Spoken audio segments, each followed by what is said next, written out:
and welcome to the ADHD Entrepreneur Podcast. Thank you guys so much for tuning in to listen. Today I'm sitting here with Mike Buse. We're excited to have him. He owns a local business in Waterford. Thanks for coming on. No problem. I appreciate it. Definitely. So let's just dive right in. Why don't you kind of tell us your story? Like, how did you get into business? Like, where did your story start? So, I guess business-wise, I started in about 2012. Prior to that, I had a couple of different careers. I was a police officer for a couple of years, and then I ended up getting kind of the corrections bug, and ended up working for the State Department of Corrections. I did about 8 years there, promoted up to sergeant. I was on the emergency response unit, which is technically the SWAT team for the institution.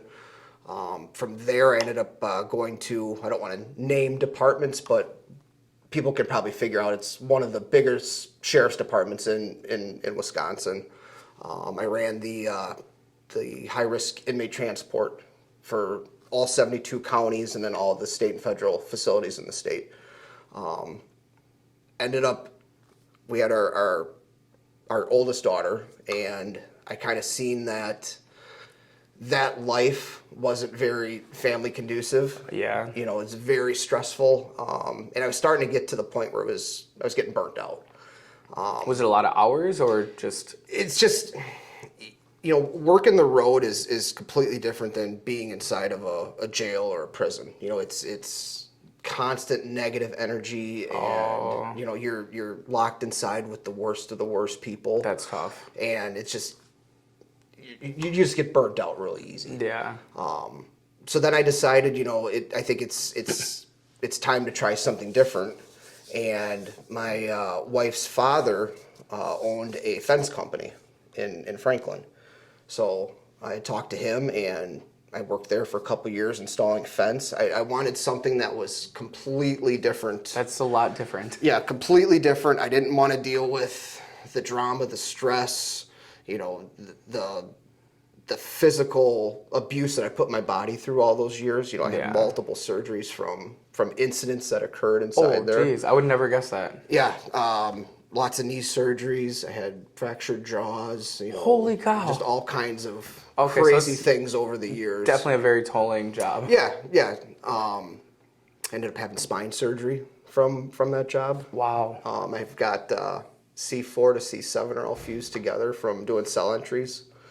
Wow. It's a crazy life. So anyways, so I fenced for a couple years, and then about 2014, I decided, I'm going to start mowing lawns on the side, just weekend work, extra money kind of a thing. And that kind of progressively turned into me going 100% in, starting my own business. What did that look like when you kind of first started out doing it on the side? On the side, it was, I should back up a little bit. My parents, they have a large property. So I've always been around equipment. I've always liked operating equipment. Excuse me. We had 4 acres of grass that we mowed there, so we always had commercial equipment. So I kind of took that knowledge, and that's when I decided I wanted to get into it. But when I first started, it was a lot of, helping out friends doing things, scouring Craigslist. Yeah. Craigslist was a pretty big thing back then for getting work. Was it just lawns that you did back then? Yeah, it was just straight mowing lawns. I was doing like mulch installs, just little landscaping jobs. I never really got into like the landscaping per se. It was boring to me. I like operating equipment. Yeah. So I ended up doing that for a little bit, and then when I made the jump, it was again scouring Craigslist. At that point ended up getting a couple of smaller accounts that were regular every week. I was doing the door hangers, knocking on doors. Yeah. That's really what started the business. I remember doing that when I had my cabinetry business way back when. Yeah, going through nice neighborhoods and putting up the door hangers. And that was the nice thing, was you were able to go to the neighborhoods that you wanted to work. Yep, exactly. And instead of doing like a direct mailer where it just goes out to everybody, you can kind of target. Did that work for you? Yeah, it did. Yeah. Surprisingly, it did. One of the clients that I first had is still a client today. And they just happened to be members of like the Lions Club, and they started dropping my name out. Oh, and that helps a lot. Yeah, without those people, I don't know where the business would be today. But I mean, I got a lot of clients from them, and then it just continued to grow. You know, I started doing snow removal. You know, that was a nightmare when it first started. Oh, I'm sure. I mean, just from the stories you've told me in the past, like I just couldn't imagine doing snow removal. That seems like a hard life. Yeah, my dad had a skid steer, an open cab. It wasn't enclosed, and I had a snowblower. So I ended up getting a couple of accounts. So it was pulling a trailer with the truck. He had the fuel for the truck. He had the fuel for the skid steer. And then you're out there just in the elements all day long because you're not sitting in a nice cushy truck like I have now and all that. And it was one full season of that, and it was miserable. But that was the season that made the plowing business. Yeah. You know, I just continued to grow that side of the business. But how did you find those clients? Again, it was friends of friends that kind of referred me. Okay. It seemed like I've never really done, I guess, like any marketing or, you know, advertising or anything like that. My business has strictly been word of mouth. You know, You really haven't even been on Facebook until recently, if I remember correctly. Yeah, last about middle of summer last year is when I started Facebook, yeah. doing Facebook. Like, Which I is literally so weird didn't to do me. anything. Yeah. You know? And that's not even like Facebook for your business. That's like Facebook, you being on it, which is so weird because it's not like you're an older person that's just like doesn't understand that stuff. Like, it's just not what you do. Yeah, I never did that. I guess, you know, my dad owned a machine shop in Racine. And I guess I based a lot of my business decisions off of what he did. So more of the old school mentality. Old school, pen and Grind it paper. You know, you put your product out as low as possible until you put everybody else out of business, and then you raise your prices. Okay. You know, everything. He was in business for almost 40 years. He never did one day of advertising besides printing up business cards. Wow. And he put out every single tool and die business in Racine. He put them out of business. Wow. He was the only guy that would do it. Wow, that's crazy. So I mean, that's kind of what I followed. And even today, I do a paper invoice. You know, I don't. Yeah. You know, I think that was the hardest thing when I started mowing for you was you asked me how do we pay, and then we ended up doing Venmo because I didn't have Venmo. You know, I have no clue. Which is so weird. Like, you should make it available for people to pay online. Yeah, I've strictly been a check. Write me a check out to the business, and that's. Do you know how much it sucks to write a check? Yeah, that's not my problem. I get it. It's just not convenient. Yeah, that's just how I've always done it. And you know, I mean, I've slowly transitioned. I do have clients now because of you that are doing Venmo. I'm sure. But still, I mean, a lot of my clients are that older population where they don't care if they're writing a check. I suppose. They're perfectly fine with that. Yeah. But no, that's just how I've always done it like that. I just kind of followed what my dad did. That it makes sense. I mean, you're following what you learned. What made you decide? Like, what was that transition like? Of you're doing it on the side, and now you're like, you know what, we're gonna do this full time. Like, what made you make that decision? I think it got to the point where there was so much that I was trying to get done. So like I had my normal job with my father-in-law, and then the weekends turned into. You know, I was mowing yards or doing landscape jobs, and then it turned into going after working all day trying to get stuff done, and it just got to be too much. You know, I could see it was that point where I needed to switch over. But with that said, once you leave that regular job and now you're on your own, it's like you're starting all over again. Mm-hmm. So I mean, it was difficult. You know, it was living paycheck to paycheck. Yeah. You know, trying to save up enough money but still pay the bills, but trying to buy equipment. Yeah. You know, I mean, it was a tough first couple of years trying to get the business off the ground. You know, I'm sure if you ask my wife, it was probably the most stressful time that she's been through. Yeah. You know, trying to support somebody that's starting a business. You know, I mean, it's a family effort to make it happen. For sure. You know, and luckily she's a nurse. She has a very good job, so she was able to foot a lot of those bills and you know, kind of be the backbone for me to be able to get off the ground and running. Created kind of a safety net for you guys. Yeah, pretty much. You know, without that it wouldn't have worked. You know, but it's yeah, it's not an easy thing, but you just have to do it. You know, you got to go through that. So what did your equipment look like when you first started versus now? The first setup was I borrowed my dad's zero-turn mower. He had an older Cub Cadet. I had a really shitty weed whip, a small backpack blower, and that was it. So you could start it with, I mean, if you wanted, you could have started with a push mower, but you just were fortunate to have access. You could go on Craigslist and buy a $40 push mower Yeah. and a crappy weed whip, and you could technically go out and start. Yeah. 100%. So that's the nice thing about your business. You can start as small as you want to and really grow it into something as large as you can. 100%. If I've seen guys that, you know, they'll spend $100 on equipment and they throw it in the back of their car, wow. right out of the trunk, and that's how they start. Not even a truck. Business. Not even a truck. Wow. You know, I mean, when you're starting out, that truck that, you know, eating that 70 or 80 grand, I mean, that's a huge thing to get to that point, you know. Well, and it's not even just the truck. Like, you have nice equipment now. Yeah. I mean, it's slowly progressed into what I have now. I mean, it's definitely not. You're not going to go out unless you're bankrolled or you got daddy's money or something. You're not going to go out and have that equipment. I mean, that's grinding to get that. Yeah. You know. How long did it take you to get there? How many years? I think I bought the Ferris. That's the stand-on. I think that was 2019. Bought that brand new, and that was kind of like the machine that pushed me over the edge, and I was officially a commercial guy at that point. I already had, you know, I mean, the smaller things, the nice backpack blower, the nice weed whips. Yeah. You know, but it seemed like I'm sure if once your podcast gets bigger, you know, you'll talk about guys that are business owners that went through like the COVID times where it was like super hard or business slowed down. For me, it was the exact opposite. Yeah. If COVID didn't happen, I don't know if my business would have got as big as it did. Really? People were home. They were getting stimulus checks. Yeah. You know, they had that money. Extra money, They didn't want to be out, you know, screwing around in their yard. That's interesting, because I would think with you being home, cooped up in the house, that's your escape to get away from your family. I picked up the most clients that I've ever picked up was during COVID. That's interesting. Yep. And I've heard that a lot. I've heard a lot of somebody else that, you know, was on the podcast before you, they said the exact same thing. During COVID, that's when their business really exploded and it really grew. Yep, 100%.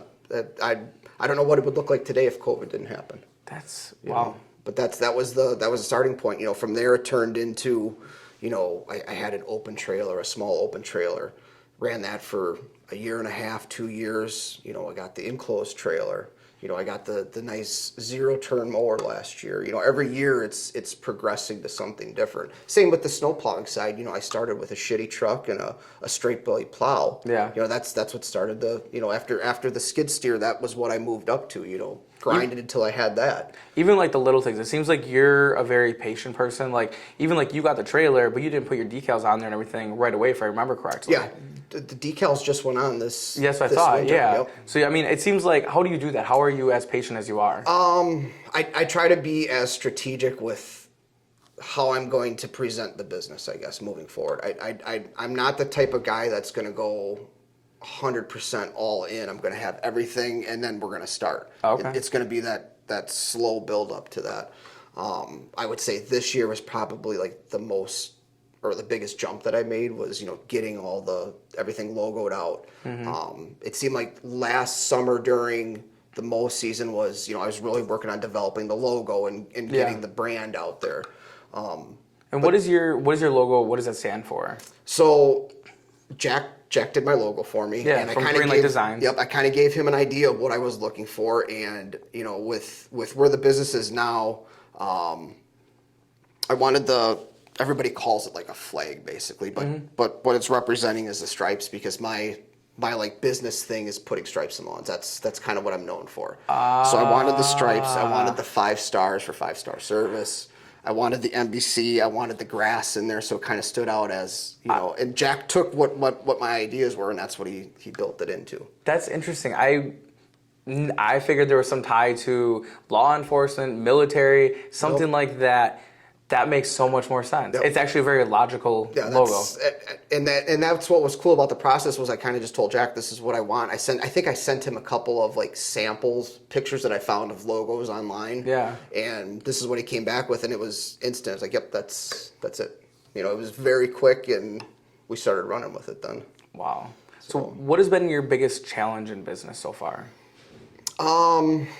I think probably the biggest challenge for me is I think we talked about this in one of our reels that we did was my anxiety level in pushing myself to go to the next level. Yeah. You know, I feel like I have to be 100% comfortable before I'll make the next step. Where I know you'll just Do it. And if you'll I just fail, do I it. If fail. it fails, it is what it is. Like I Yeah. can never be that because I'll go insane with the anxiety because of Yeah. that. So everything that I have to do it has to be very calculated. I do think I'm getting somewhat better with doing that, but I would say that, you know, probably the anxiety of you know, going forward with the business, you know, having a family, having 3 kids, Oh, yeah. is this a smart decision to leave the old life behind, you know, a guaranteed paycheck and Yeah. benefits and Oh, you know, yeah. all that stuff? Is that a you don't- smart decision? You don't get any of that when you own a business. No. You don't get health insurance. You don't get a pension. You don't get a 401k. Nope. None of that. You don't get any of that. It's everything is whatever you create. Yep. So how do you, for you, like, I think having a balance between you and me is like the perfect place. Like, I think I'm Oh, yeah. too far, like, I'm too far to. If we could create one person, it would be right in the it'd middle would be perfect. yeah, because I'm not a patient person. I need everything like right now, and yeah, I'm too much of like if it fails, it fails. Where if I could be a little closer to you, I think that would help me out a lot. Like, how do you manage like that anxiety to take that next step for you? I think that's, like I said before, I think that's how I manage it is by like overthinking like every being step systematic. and taking it super slow. Yeah. You know, I have to feel comfortable before I do it. Like, you know, I never wanted to make the switch to going commercial. Like I was the residential guy, residential mowing, residential plowing. Like Yeah. that, it scared the shit out of me doing What's the commercial. difference? Just because there's so much more responsibility. You know, if say like I'm doing a commercial lot versus a residential lot. Well, if I don't perform as well as I did on a residential lot, I pissed off one person. Commercially, I mean, how many people drive past this building every day? Wow, what are you gonna screw up though? What if I roll up the grass plowing? What if the stripes throw some aren't seed perfect? down. You know, I mean these are the things that I think about. I don't like. Do normal people drive by though and be like, "Oh, that stripe is crooked"? Like, I do. okay, 100%. I do. You know, the other guy that's in my video, Kirk, that owns post holes. Yeah. We'll be going to a fence job, and that'll be the first thing. Say, oh man, look at those stripes. Yeah. No, that stripe looks like crap. You know, and it's that constant thing. I mean, I doubt anybody else notices it, but I Yeah. mean, to me, it's sticking out like a sore thumb. Which is a good thing though, with you being in the industry you're in, like you want somebody that's gonna have that attention to detail. Where like for me, I don't pay attention to that at all, so I'm not gonna notice it, but I would probably notice if something was really, really messed up. Yeah. So it's, I mean, I suppose that's And I think maybe having like that law enforcement background, it everything has to be very precise. There's an order of things that need to take place. yeah, So I think maybe it's kind of just ingrained in me that that makes a lot of sense. everything has to be slow and methodical. Like I'm not going to rush into anything. That makes So a lot of I sense. don't know if that answers your question. Yeah, that but, does. That makes a lot of sense. Kind of with your background, kind of leads into Yeah.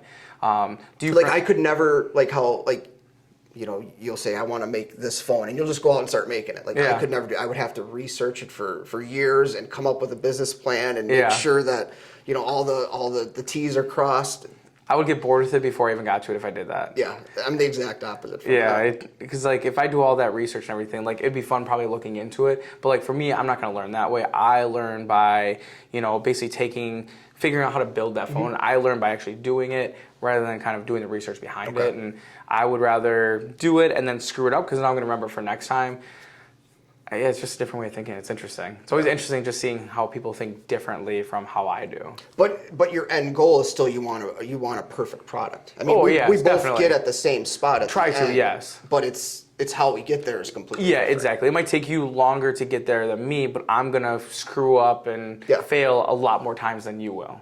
Yeah, you'll be there in a month. While I'll be there in a couple of years, and Yeah. you know, eventually we're going to meet up at some point. Exactly, yeah. But I mean, I think that's a good point to bring up, though. I mean, different ways of doing things different businesses, different business mentalities of how you start your business. Nobody's going to start their business the same way. No. You know, and I think that's a good thing to point out. There's people like you, there's people like me, there's somebody in the middle that's, you know, a little bit of both of us. Exactly. And even every business that I've had, they haven't been the exact same either. You know, some of them started one way and while others started a different way. Like some just take longer than others and it changes. Yep. So like, do you have any employees or is it just you that does everything? So the lawn side is just 100% me. Yeah. That's what I'm most comfortable with at this point right now. I know that in talking to my clients, they like the fact that I'm the guy that came to bid the job. I'm the guy that does the job. You know, they're only dealing with me. There's nothing else. And that's why, you know, somebody can say that they don't get complaints about anything, but I literally don't get complaints about anything. Yeah. You know, I mean, that's the one nice thing about me being there continuously. You're there to make sure that it is perfect to your expectations. Snow plowing side, Kirk plows for me. And then if my brother-in-law, he's a union sprinkler fitter, if he's available, then he'll be out with us too. Yeah. I used to try to do snow plowing by myself, and that's hard. It's just too much. It's Yeah. way too much, especially now. Like this season, there would have been no way. How do you grow your business with you being limited on time? So like if you don't have employees, you know, you only have so much time in the day. What is your plan for doing that, or how do you do that? I try to, and I don't want to sound, I guess, cocky would be the word. Yeah. But I'm at the point in business now where I can be very picky about which accounts I take. Yeah. So obviously I'm going to have like those core accounts that I've been carrying for 5, 6, 7 years. Yeah, that have been there since the beginning. I've let go of the ones that I didn't like or that were too time consuming or I wasn't making enough profit off of them. So those are gone. So those core accounts are always going to be there. Yeah. So then going forward, I try to take accounts where I'm going to make the most amount of money that are easy for me to knock out in a half hour or 40 minutes. You know, that's like the max that I want to be on a residential place. I look for lawns that are kept up very nice. Like I don't want to come in and be knocking down weeds. And I mean, I want to be in, put my stripes in and get out of there kind of a thing. So I'm very picky about which accounts that I take. I have a number in my head of what I can do a week, and I stay plus or minus that makes sense. 1 or 2 of that number. Okay. So do you have plans to get employees in the future, do you think? Or I think at some point, I guess, down the road, I guess like what the future plan of what Buse Contractors would look like. Yeah. I would like to have a mowing crew out, a foreman and a laborer. Yeah. They would take the truck and the trailer and go out and mow. When Kirk retires from post holes, I have plans to buy post holes. Oh, there you go. And I want to continue that on. Yeah. Just buy into a business that's been established, and I just keep going with that. Exactly. Not so much, I don't see myself on the fence side of post holes, but doing the actual post hole drilling for decks, fences, all the contractors that he works for. Go out and dig holes a couple days a week and then jump on with wherever the guys are at. I guess that's ideally where I would like to see the business in the future. Would you combine them together? Or No, I'd keep them separate. Interesting. The thing with that is Kirk is the second owner of Post Holes. Like he bought it in early 2000s. Before that, another person owned it and he bought it from them. So the Post Holes name is very well known. So I wouldn't want to take that away from. That makes sense. And put that into Buse Contractors. Yeah, who's this guy? Yeah. This guy mows lawns. What happened to Post Holes? That makes sense. So it's the name's already out there. So you're buying the name and you're buying the machine is what you're looking at. Gotcha. That makes a lot of sense. So what is the future? I mean, that kind of is a good point to ask this. What is looking 5-10 years down the road?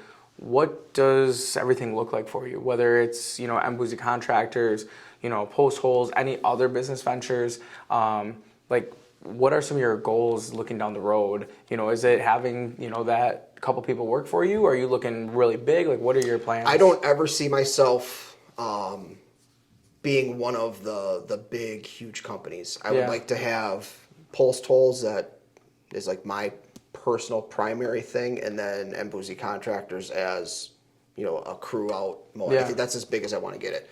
If either, one of my 3 kids decides that they want That'd be awesome. to go into it. I mean, Yeah. I think my oldest, my daughter, she's like probably the one that's most interested in the business. I think I've sent you videos of her out mowing here. Mm-hmm. So I mean, I could see her getting involved in it. But yeah, I don't see myself being one of the big companies. That doesn't excite me at all. Yeah. You know, that just, I guess to me, that just, again, back to the anxiety. It seems like it's such a headache managing multiple people. Like, I think I can handle a couple of people, but you know, I think, not to back up, but that's kind of the cool thing about how I've set Buse Contractors up right now. Like, if I pull up in your parking lot to mow with the truck and the trailer and the equipment, you're going to think that I'm one of the big guys because of the way the equipment looks, the logoing, the uniform. You know, it looks like a big company, but it's just me. You know, it's that small, local, hometown guy. You know, and I think people like that. Oh, you know, definitely. I don't want to get to that where you're just a number. I like going to a client's house when I show up. We have a conversation. You know, we joke. They know. You know, a couple of my clients, when we had our kids, they would send a present over. You know, I like having that relationship. With them, that's, you know, giving the brownies out. Yeah. You know, I mean, things like that. I want to stay small so I can still have those relationships. Yeah, that makes a lot of sense. So one of the other things you do right now too that I've noticed is you're doing videos with another business owner, with Woodchuck Willie. What made you decide to do that? Especially going from somebody who isn't even on social media, and now you're making funny videos and just different things to get your name out there and putting yourself really out there, which is just a huge contrast. Yeah, it is. So how did that happen? I guess because you started doing videos actually quite a while ago. Yeah, I did. I think it was like 46 videos, middle of summer to the end of the year, and that was kind of in part from you. You know, I was, you know, you and I were having conversations about it that I needed to kind of put myself out there, so I ran with it. Yeah. And I kind of liked it. You know, it was something to break up the monotony of the day. Mm-hmm. And then it kind of turned into, okay, now I've got to produce all this content. Yeah. You know, and my videos, if anybody's seen my videos, they're not like the 5-minute videos. You know, it's 20, 30 minutes. And they're long videos. I mean, there's a lot that goes into making a 30-minute video. So I just started doing that, and then Willie and I just kind of crossed paths, and you know, crazy minds think alike, and it just him and I making a video together. It's really fun because we kind of feed off of each other. Like we don't really we come up with like a basic plan, and then we just run with it, and it works. And some of them are really funny. People seem to like them. I mean, we're getting 2,000 views off of a stupid video that we would make. You know, I mean. Making videos with him is fun because it's so easy. I'm sure. You know, he has a very outgoing, out there personality. Yep, and it's kind of a nice escape for me because I'm always like, you know, again that the old life. Mm-hmm. It's very methodical, and then being able to do videos with him, you know, I can let loose, and you know, I can just kind of, you know, I can be an idiot for 10, 15 minutes, and people like it. Oh, 100%. So what is your goal with those videos? I don't know if we have a goal, to be honest with you. You know, I mean, for my videos that I do for the business, it's literally something, like I said, just to break up the monotony of the day. Yeah. You know, if something that I find interesting happens, I shoot it. You know, if somebody watches it, great. If they don't, I don't really care. On a personal note, I guess the premises of doing the videos was a couple years ago, my dad passed away, and he was never like the type of guy that would like take pictures. And so, I mean, when he passed away, my wife and I, like, we went through like everything. We had like, 10, 15 pictures. So I guess personal reasons for me doing the videos is if something does happen, at least my kids can look back and say, oh, we can watch Dad be an idiot. Exactly. I mean, it's that's kind of what my thought process was of it. But it's just something to do. I guess there really is no, like monetary goal or, being like, I don't see myself being a YouTube personality or a social media star. Like that's. But like what you're doing though, whether you realize it or not, is you're creating a personal brand for yourself. Yeah. And by doing that, as you get more and more reach, people are going to look at you as the lawn care guy. And down the road, as that starts to really grow, people will probably reach out to you because of those videos if they haven't already. Yeah, I mean, we've seen it, especially not so much with like the mowing side, because again, I've got those core clients that I have, but we take my videos and we post them on the post holes page. Yeah. So it's nice, say if you're looking for a fence, you can already see basically what our process is, the materials we use, why our fence is different than the other guy. Yeah. And that's come in handy. We've picked up work because of that. Interesting. People being able to see, already knowing what they're basically getting before we even get there. And then what I think is cool about it is if somebody does watch one of our videos, they make the call, say, hey, I want you guys to come over and do this job for me, whatever the job is. They kind of already feel like they know you because they watched the video. Like they've already made that connection, versus some guy getting out of his truck, you don't know who he is or what type of work he provides. Yeah. And I think that's more of a comfort thing for people. Yeah, well, like there was one that I saw that you did that was really interesting. It was when you were fixing Jack's mailbox. I think it was like still winter out. I don't remember if the ground was frozen or whatever it was, but it was just interesting seeing the process of like how you go through doing that and get it built, make it look similar to what it was before, and go through that. So I think people also get that educational component out of it as well. 100%. Of how it all works. It's not like, oh, you're just gonna come over and do this, and we have no idea what to expect. Like, no, you can actually see like, this is what we do and this is how we do it. If we don't get 100% like every single detail of how we fence, but if you're a capable person with some mechanical background, you could probably watch one of our videos and figure out the same way that we do it. You could probably do it yourself. Yeah. Without us explaining every step. Yeah. We're putting a fence in. It's not like we're building a spaceship. It's a fence. But I think people like, again, having that personal relationship with somebody and building that. And I think that the video is like a gateway to building that. So marketing wise, you're doing videos. Yep. In the past, you've done like flyers you put out of houses. You're dabbling into Facebook. Are you doing anything else? Are you eventually looking to do anything else? What does your marketing plan look like?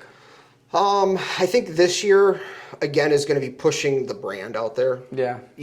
I guess I don't know if that technically, qualifies as marketing. Marketing and branding go hand in hand. Getting your brand out there is always a good thing to do. I think that's the big push this year, being involved in more community events, making sure the equipment's there, showing the trailer off as much as I can. Like we've got Waterford beautification coming up. So Willie and I are doing a couple videos for that. The day of the event, we're going to bring the equipment over so the kids can see, all that kind of stuff. It shows the brand off. Yeah. I guess that's kind of what I'm more focused on this year. Yeah. I guess in the Waterford area, if just like with you, if somebody thinks of ice cream, you want them to think Kravings. Exactly. If somebody thinks of lawn mowing, I want that.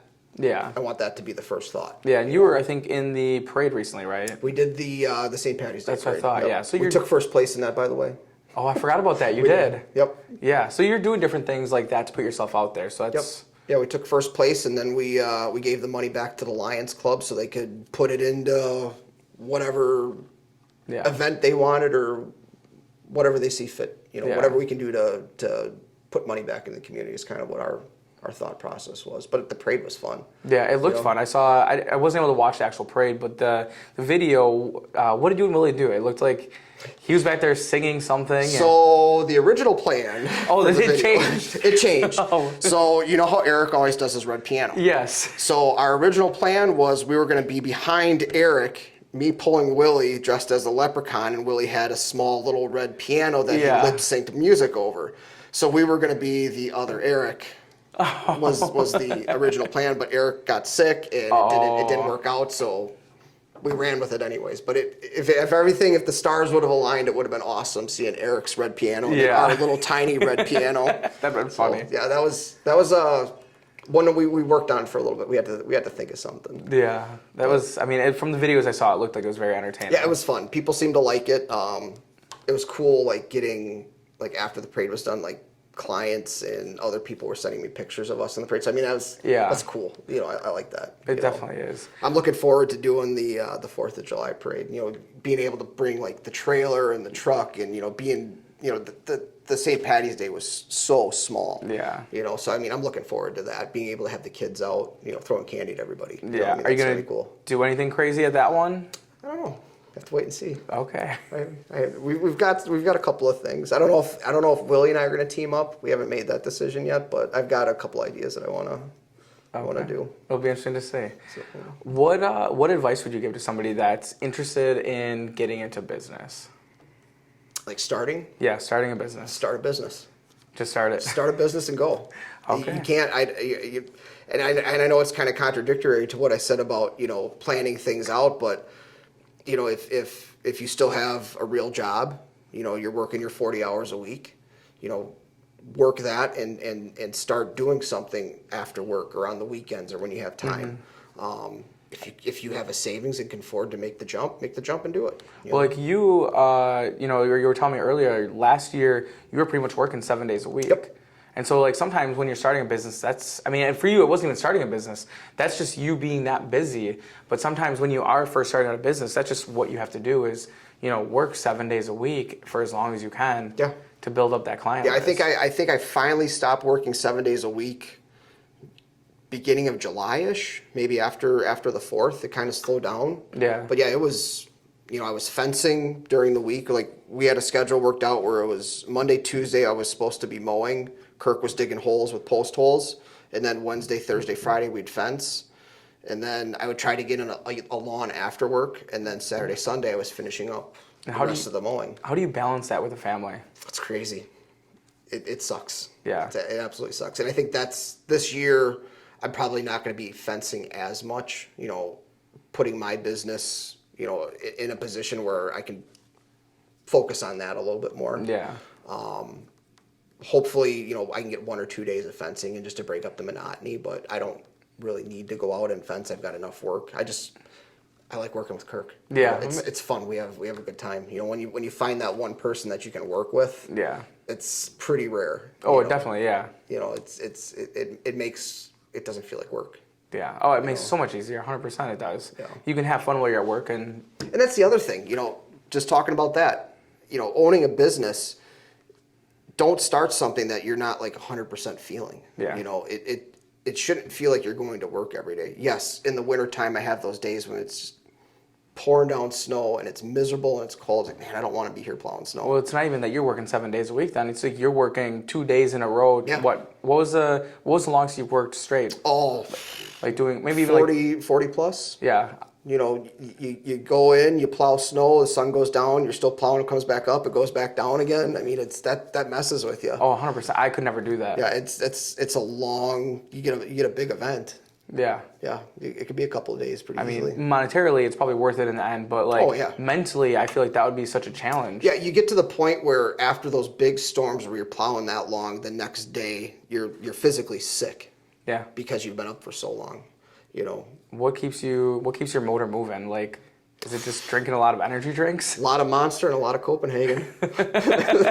I'll be perfectly honest with you. That's what it is. That's nuts. It's that drive of again, it comes back to the hustle. It's hustle to get everything done. You don't want to piss off a customer. You don't want that phone call of, hey, why aren't you here yet? You got to be that guy. That's what you signed the contract for. Yeah, and especially in winter, like you don't have lawns to mow, so that's how you make money is Yeah. going out and plowing. So when it's snowing, and it doesn't snow all the time here. Yep. So you have to take advantage of it when it does and do as much as you can. It would be like you with Kravings. Somebody comes into Kravings, but you don't have any ice cream. Yeah. You don't want to let down your clients. No. You've got to produce. Yeah. At all costs. Mm-hmm. Oh yeah. You signed a contract. That's yeah. But yeah, the snowplow game it's an interesting one. Do you have any crazy stories? Crazy as in like things that have happened? Yeah, abnormal things that have. I don't think I have like any crazy stories. I've never had, knock on wood, I've never had any accidents. I've never damaged anything. Nothing crazy like that. I think the sleep deprivation is when your mind starts playing tricks on you. Like my cutoff for when I need to take a nap is when the mailboxes start looking like people. Like they actually look like they're walking out in front of you. And you talk to any snowplow contractor, they'll tell you the same thing. It's that phenomenon of the mailbox looking like a person. That's when you insane. know it's time to hang it up for a little bit. Okay, I've never heard that before. Yeah, it physically looks like there's somebody walking out. And so you're just like, all right, I need to go take a nap. And Yep. Once that happens, then you pull in a parking lot and grab a couple hours or a couple minutes and. Oh, so you just sleep in your truck too? Oh yeah. Oh wow. Yeah, couple little cat naps on those long ones. Unless the problem is if you go home, you're gonna get in your comfy bed and then you're not gonna want to. You're never getting out. That's true. If you're in the truck, you kind of got to get back into it. Wow. But yeah, it's. Different lifestyle. Plowing snow it's crazy. It's the closest that I can relate to my old life. The crazy hours. And, I think maybe that's why it is so easy for me is, I worked second and third shift a lot. Mm-hmm. So, I mean, if I could mow lawns at night and fence at night, 100%. Yeah. Yeah, I'm a night person. I'm not a daytime. When you used to live over by me, I'd hear you leave at like 4 or 5 in the morning. I'm not starting until 8 or 9 in the morning. Yeah. Oh yeah, I'd be getting up at 5:30 to go to the gym. That's not me. Yeah. Oh yeah, I'm a morning person. If I can get up earlier, I would get so much more work done from 5, 6 o'clock until 11, 12, and after that, not a lot gets done. Really? Oh yeah. So do you prescribe to or subscribe to how Jocko? Have you ever listened to his podcast? No. He's got that up at 4 o'clock in the morning every day. 4s are way too early for me. I think those people are crazy. I can get up in the 5s. 5:30 is typically when I'll get up. My ideal is going to bed at 9:30, getting up at 5:30. That's my optimal. Maybe 10:30 is kind of pushing it. But yeah, then I just kind of get up then, and the early, I don't know, for me, if I can just start earlier, I get so much more work done. And I don't know if it's just because people aren't around, I'm energized. I'm the type of person that my alarm will go off at 5:30, I'll open my eyes and 9 out of 10 times I'm literally out of my bed in less than a minute. Okay. And just kind of ready to go. Yeah, my sweet spot in the summer is 4 p.m. to 8 p.m. That's when I'm the most motivated. Oh, I'm not motivated I'll grind at all. Then. Yeah. There's been times, especially fencing, Kirk and I will be out, headlights on the truck, or on your screw gun, it's got the little flashlight. Yep. We'll be out working like that. Yeah. If I could do it at night, 100%. It's always 100%. Interesting how just different people operate. Yeah. Yeah, I need to be done by 11, 12 o'clock. So what did you say your bedtime, what's your consistent? Ideally, 9:30, 10 o'clock is my ideal bedtime to be able to get up at 5:30 and be moving. Now I can go to bed 11, 11:30-ish, but I'm going to be a little more tired when I wake up. I'll be a little bit slower to get out of bed, but I'm still going to get out of bed right away at 5:30-ish. Yeah, I'm consistently 1 or 2 in the morning is kind of my sweet spot. That's insane to me. Yeah. Which is another nice thing about being a business owner is I can start whenever I want. Kirk and I joke around all the time that if we had real jobs and had to be on a job site at 6 in the morning, not happening. Wouldn't you want to do that though because it's cooler in the mornings? It is, but we'd rather work late into the day because that's when you're the most. At least for us, you're the most motivated then. So for you start out a little bit slower. I'm curious about this. So you start out a little bit slower in the mornings, and then for you, so you have to build momentum to get your motivation to work. Yeah. Say for in the summer mowing, I'll get up at 9. Yeah. And I'm usually out mowing by 10:30, and then till 1 o'clock, it's I'm dragging ass. It's multiple energy drinks just to try to get going. I'm hating life. And then about 1, 2 o'clock, things start to build, and then I'm good. That's fascinating how that works. For me, like I said, it's I wake up with that jolt of energy, and I get my jolt of motivation in the morning, and it'll run as long as it does. And like I said, normally it'll die. Usually I'll get hungry for lunch around 11, and then eat lunch around 11-ish. By noon, I've lost most of my motivation. Yeah. That's just how. If you look at some of my videos, a lot of them there's it's always obviously in the afternoon. Or you can see the sun going down. They're usually dark. That's my sweet spot. That's when I'm I want to get, I'm focused on getting work done. I want to make videos. If I could work from 8 o'clock at night till 4, 5, 6 in the morning, that would be ideal for me. I would get so much more stuff done. Couldn't you mow lawns for commercial jobs at that time? Yeah, but you're going to piss off all the neighbors. I mean, if I come here and mow this, I'm going to be pissing them off over there. I suppose that's true. There's noise ordinances and stuff. Yeah, that's true. I mean, I wish I could. Yeah. But yeah, that's different people, different way you operate. If if you could have a third shift mowing, fencing job, I'm your man. That would be awesome.